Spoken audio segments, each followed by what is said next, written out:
Hello everyone, and welcome back to Wicked Reading. Today I will be reading about the Magindara.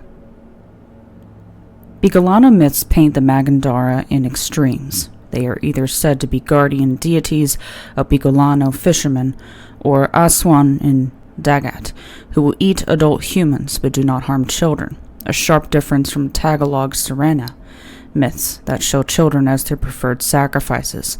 They are briefly mentioned in the Bicolano.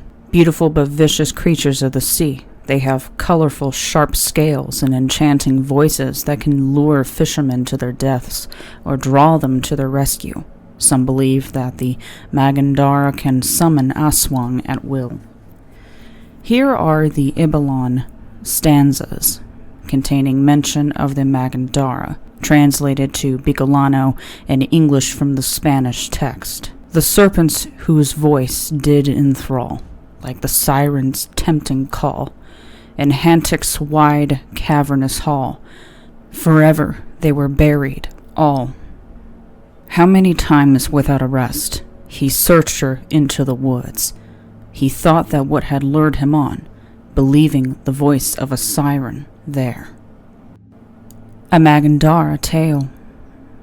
They will save me. The waves crash over the fisherman's head. He tries to tread water, but the storm will not let up.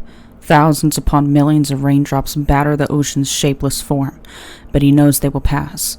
They did not lead him here to drown, and he will trust in them until the end of his days. He remembers the tears in his mother's eyes when he tossed her rosary aside. She was scared for him, but more concerned for his soul. The fisherman was his father's son, and carried on believing in the old ways because the water was in his blood.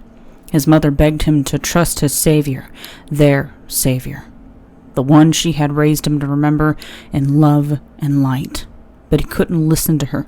She could never understand the life they had at sea, the guardians that protected them. Aswang in Dagat is what they called them.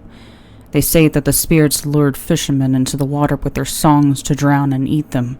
It still surprised him how long that lie had lasted and how many people still believed in it. The fishermen knew those stories for what they were, a brush used to paint over the centuries of respect and admiration of the spirits.